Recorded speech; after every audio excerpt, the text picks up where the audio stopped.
नमस्कार, मैं हूं पीएस त्रिपाठी और आप देख रहे हैं हमारा विशेष कार्यक्रम सितारे मारे। आप सभी दर्शकों का इस कार्यक्रम में स्वागत है। दोस्तों, आज बात करेंगे आज के पंचांग के व्रत त्योहार की और साथ ही हम आपको आपका राशिफल बताएंगे। इसके अलावा आज चर्चा करेंगे गायत्री मंत्र की। जी, गायत्री मंत्र के जब से क्या हासिल होता है, कैसे करना चाहिए, इस पर विस्तार से चर्चा होगी। इसके अलावा आपके फोन कॉल्स होंगे, आप सीधे फोन करके अपने प्रश्न पूछ सकते हैं। हमारा फोन नंबर है 07714008777। अब से आधे घंटे तक लगातार ये फोन लाइन खुली रहेगी और हमें आपके फोन का इंतजार रहेगा। दोस्तों, हम अपने दर्शकों को एक महत्वपूर्ण बात बता दें कि 12 राशियों का लोगों को बेसब्री से इंतजार होता है। वो आपकी टीवी स्क्रीन पर चलती रहेगी। फेसबुक लाइव के सभी दोस्तों का स्वागत। आप सभी अपनी डेट ऑफ बर्थ, टाइम और प्लेस के साथ अपने प्रश्न लिख सकते हैं। इस पूरे कार्यक्रम के दौरान केवल प्रश्नोत्तर होगा और विषय पर चर्चा होगी। तो चलिए अब जानते हैं आज का पंचांग। आज संवत 2077 शक 1942 सूर्य उत्तरायण का फाल्गुन महीने के शुक्ल पक्ष की आज नौमी तिथि है और दिन मंगलवार। आज नौमी सुबह 10:08 तक होगी। आज चंद्रमा मिथुन राशि में होंगे। रात्रि को 10:45 तक पुनर्वसु नक्षत्र होगा। राहु काल 3:18 से 4:43 तक। तो दोस्तों, ये तो था पंचांग और अब बात करते हैं गायत्री मंत्र की। गायत्री शब्द का अर्थ होता है गायनम त्राणं करोति, जिसके गायन से त्राण मिलता है। मतलब सभी देवताओं की गायत्री होती है और हम जिसकी चर्चा करते हैं, हम जो गायत्री मंत्र पढ़ते हैं, इसे सवित्र गायत्री बोलते हैं, जिसका मंत्र है ओम भूर्भुवः स्वः तत्सवितुर्वरेण्यं भर्गो देवस्य धीमहि धियो यो नः प्रचोदयात्। ये बड़ा महत्वपूर्ण मंत्र है, जिसकी महत्ता ओम के बराबर मानी जाती है। यजुर्वेद के मंत्र ओम भूर्भुवः स्वः और ऋग्वेद के छंद के मेल से बना ये मंत्र है। इस मंत्र में सविता देवता की उपासना है, इसलिए इसे सावित्री गायत्री भी कहा जाता है। ऐसा माना जाता है कि इस मंत्र के उच्चारण और इसे समझने से ईश्वर की प्राप्ति होती है। इसे गायत्री देवी के स्त्री रूप में भी पूजा गया।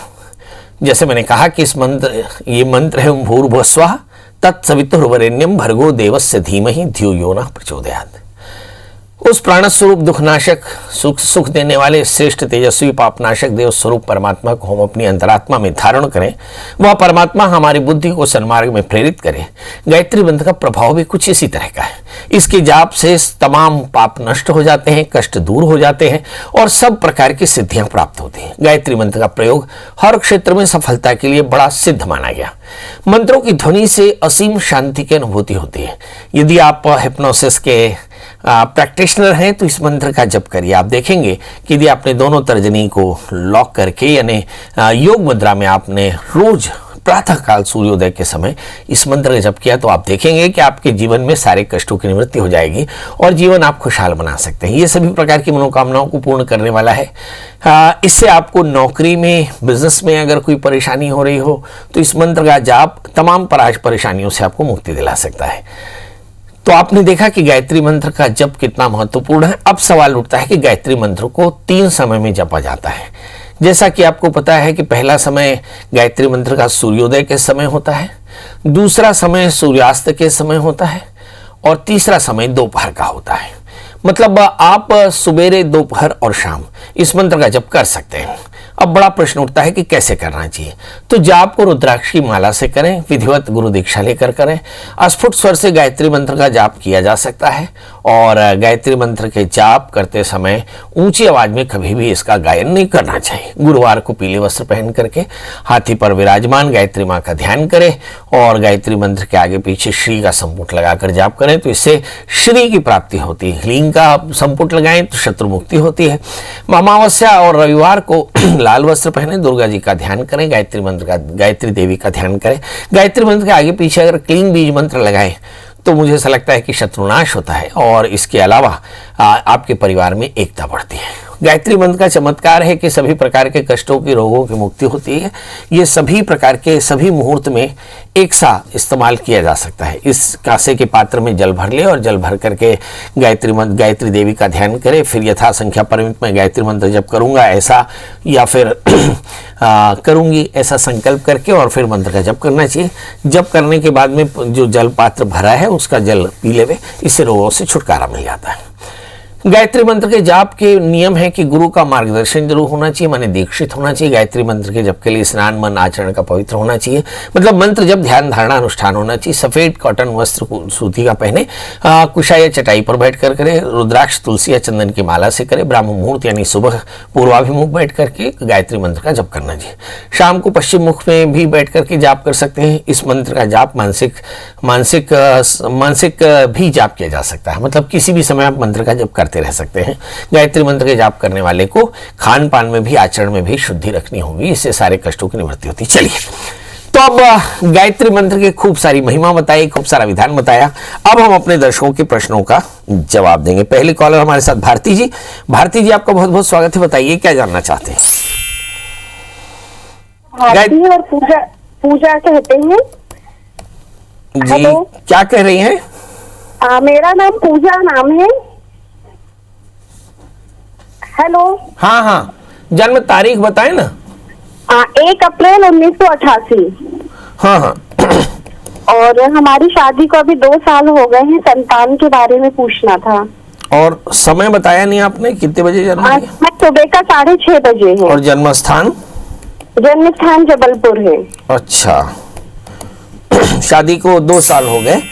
ये आपकी जन्म कुंडली, आपके हस्बैंड के? ये हमारी है। बहुत बढ़िया। चलिए आइए, संतत्य अवरोध की वजह क्या है देखें। आइए, आपका जन्म लग्न मीन है और आपकी जो राशि है वो है कन्या। मुझे ऐसा लगता है कि सभी कुछ तो अच्छा है। यदि आप भगवान की कृपा हुई तो बहुत जल्दी आपको संतान होगी। आप एक छोटा सा काम करें, मंगल का मंत्र मंगल मंत्र मंगल स्तोत्र का जाप करें, मंगल यंत्र की पूजा करें, नमक तेल का त्याग करें और 1 वर्ष तक मंगल व्रत का संकल्प करें। आप देखेंगे बहुत जल्दी आपको संतान प्राप्त होगी। वैसे आप बहुत तनाव में हैं, एंग्जाइटी जरूर है। मुझे ऐसा लगता है तनाव की निवृत्ति के लिए आप पीपल के पेड़ में थोड़ा सा चीनी रखना शुरू करें प्रतिदिन, और ऐसा 1 वर्ष तक करें। आप देखेंगे बहुत जल्दी आपको संतान हो जाएगी। संतान में कोई बाधा नहीं है जी। हमारे साथ अगले कॉलर है खनेंद्र। खनेंद्र जी, आपका बहुत बहुत स्वागत है, बताइए क्या जानना चाहते हैं। जी एकदम प्रणाम। डेट ऑफ बर्थ बताएं। मुझे अपनी लड़की के बारे में पूछना था। हाँ, उनकी डेट ऑफ बर्थ बता दें। 23/12/1995। एक बार फिर से। 23/12/1995। और समय? समय सुबह 9 बजे। और जन्म स्थान? जन्म स्थान उनका दुर्ग है, रजौली। दुर्ग जी। हाँ। अभी क्या करते हैं ये? अभी पढ़ाई कर रही है, तो उनका कहीं स्वास्थ्य भी ठीक नहीं रहता करने के लिए, तो उनके स्वास्थ्य बहुत। ये लड़की है लड़का है? लड़की है कभी। हाँ, पढ़ाई क्या की है? पढ़ाई तो की मगर पढ़ाई अभी एमए कर रही है। एमए फाइनल में है उनका। स्पीकर फोन से बात कर रहे हैं क्या? चलिए, हम दर्शकों की बलिहारी है, क्या किया जाए, होता भी है। मुझे ऐसा लगता है कि अगर हम टीवी पे हमारा प्रश्न आए तो गाँव सुनना चाहिए, ये एक बड़ी बात रहती है। पर कोशिश करें कि स्पीकर फ़ोन पे बात मत करें, क्योंकि स्पीकर फ़ोन की रिकॉर्डिंग आप वापस सुनिएगा, यूट्यूब में अपलोड होगा तो आपको समझ में आएगा क्या फॉर्मूला आता है। चलिए ये देखते हैं इस बच्चे का जन्म लग्न मकर है और इसकी जो राशि है वो है कन्या। लग्न में शुक्र है तो थोड़ी सी एलर्जी की परेशानी हो सकती है। 3रे स्थान में शनि, स्वभाव में गुस्सा, और लग्न में मंगल गुरु थोड़े से इंपेशेंट। 8वें स्थान में राहु, जिंदगी में जबरदस्त संघर्ष। और अष्टमेश 12वें स्थान में स्थान परिवर्तन का योग, मतलब स्थान परिवर्तन विपरीत राजयोग दिखाई पड़ता है। मतलब इनकी शादी यहाँ भी करें, मतलब घर से बहुत दूर करें, अच्छा रहेगा। इस समय लगातार 3 साल से इनको मतलब मेटाबॉलिक प्रॉब्लम है, मतलब इनका स्वास्थ्य अच्छा नहीं है। बार बार सर्दी होना, खाने का नहीं पचना, बदन दर्द होना, ये बहुत तरह की परेशानियां हो सकती हैं। इसमें जो सबसे बड़ी परेशानी होती है नींद की परेशानी, ये वजन का बढ़ना या फिर बहुत अधिक तनावग्रस्त होना, ये हो सकता है। कई बार मैनिक होता है, मतलब आदमी बहुत आक्रामक होता है, या फिर डिप्रेशन में होता है, मतलब कई बार व्यक्ति बहुत ज़्यादा तनाव में रहता है। दोनों ही स्थितियों में, चाहे वो मैनिक यानी बहुत गुस्सा हो, चाहे डिप्रेशन हो यानी बहुत शांत हो, दोनों ही अवस्था में बिहेवियर बहुत अच्छा नॉर्मल नहीं रहता और इसके चलते पढ़ाई में काफ़ी परेशानियाँ आती हैं और निर्णय लेने में भी थोड़ी परेशानी आती है। बड़ा प्रश्न है कैसे करें।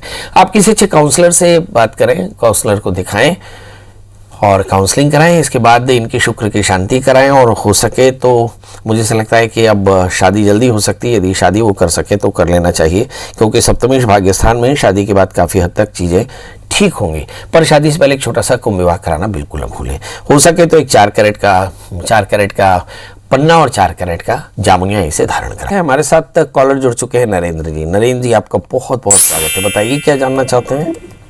मैं अपनी बिटिया के बारे में जानना चाहता था। प्रभु बिटिया की डेट ऑफ बर्थ बता दें 29 फरवरी 2000। और समय बता दें। समय है उसका सुबह 5:08। और जन्म स्थान बता दें। रायपुर, दिन मंगलवार। प्रभु जानना क्या है? इसका कैरियर बता देती है पंडित जी। अभी बीकॉम फाइनल में है वो। बीकॉम फाइनल में है, आगे क्या करना चाहिए? सबसे पहले तो ये देखिए कि इस बच्ची का जन्म लग्न मकर है, इसकी राशि वृश्चिक है, लग्न में शुक्र केतु, तीसरे स्थान में मंगल। स्वभाव में काफ़ी ज़्यादा एक्साइटमेंट है, नहीं इम्पेशेंट है बहुत ज़्यादा। और लग्न में शुक्र है, थोड़ी सी एंग्जाइटी हो सकती है। 11वें स्थान में चंद्रमा। मुझे से लगता है कि शादी जब भी करें थोड़ी सावधानी से करें, क्योंकि राहु की पूर्ण दृष्टि चंद्रमा के साथ में है। शादी थोड़ी सी डिस्टर्बेंस रहेगी, मतलब शादी में थोड़े से प्रॉब्लम्स हो सकती हैं। इस बात का एकदम ध्यान रख करके इस बच्चे का करियर में बहुत ध्यान दें, क्योंकि करियर ही इस बच्ची की सभी समस्याओं का समाधान होगा। इस समय शुक्र में मंगल की अंतर्दशाएं चल रही हैं, इसके बाद राहु की दशा, यानी ठीक 1 वर्ष बाद राहु की अंतर्दशाएं शुरू हो जाएंगी। और जैसे ही राहु की अंतर्दशा शुरू होगी, मुझे ऐसा लगता है पढ़ाई में विलंब आएगा, मतलब तब आपको शादी कर देना चाहिए, क्योंकि राहु की अंतर्दशाओं में 3 साल तक काफ़ी ज़्यादा व्यवधान होगा। चूँकि राहु 7वें स्थान में बैठे हैं, इसलिए इस बात का विशेष ध्यान रखें। अब सवाल यह है कि सब कुछ परेशानियों के बाद में करना क्या चाहिए। तो शादी से पहले एक छोटा सा कुंभ विवाह करा ले, जो बहुत ज़रूरी है, क्योंकि लग्न में केतु और 7वें स्थान में शुक्र है और राहु है, जिसके चलते थोड़ी सी परेशानी है। एक 4 कैरेट का अच्छा सा जामुनी और 4 कैरेट का पन्ना पहनाएं।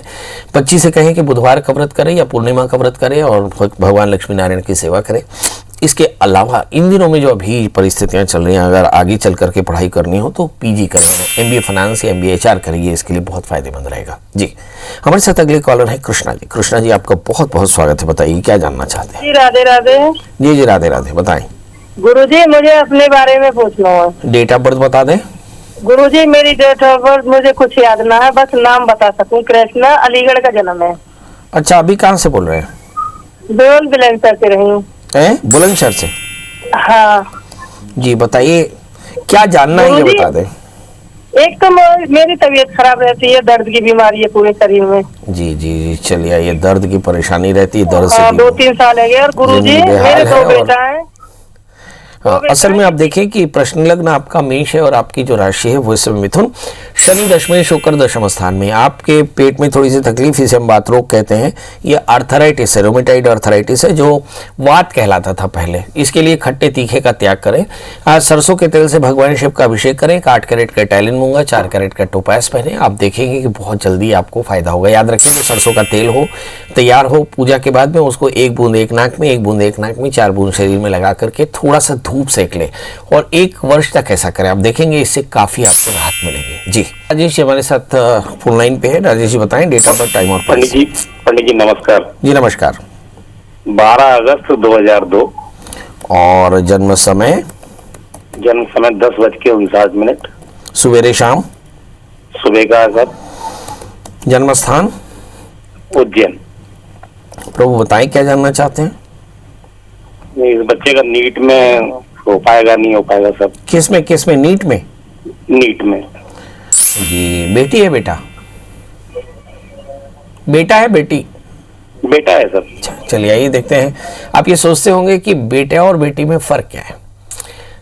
ज्योतिष में मेल और फीमेल का बिहेवियर अलग अलग होता है, इसलिए ये बहुत ज़रूरी होता है ये जानना कि इस ग्रह योगों का अधिकारी मेल है या फीमेल। तो चाहिए, इस बच्चे का जन्म लग्न कन्या है और इसकी राशि भी कन्या है। लग्न में शुक्र चंद्रमा है, तीसरे स्थान में केतु। बच्चे को आमतौर पे थोड़ी सी एलर्जी की परेशानी है। जब मैं एलर्जी कहूँ तो आप समझना कि गुस्सा भी होगा, कॉन्स्टिपेशन भी होगा।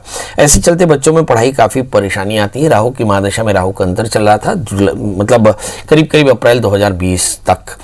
उसके बाद गुरु के अंतर्दशाएं चली। गुरु उनके जन्म कुंडली में सप्तमेश है, ये चतुर्थेश है, मतलब गुरु के अंतर्दशाओं में पढ़ाई थोड़ी सी बेहतर है, मगर थोड़ी और बेहतर होती तो शायद करियर बहुत बढ़िया होता, क्योंकि भाग्य स्थान में राहु है।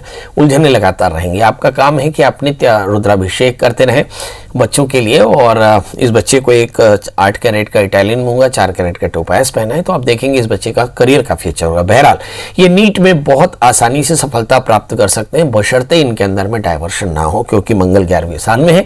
एकाग्रता थोड़ी सी कम है, ये एक परेशानी जरूर है। जी, तो अब आपसे विदा लेने का समय। जाते जाते वही एक वादा कि कल हम फिर हाजिर होंगे किसी नए विषय के साथ। तब तक मुझे दी इजाजत। नमस्कार।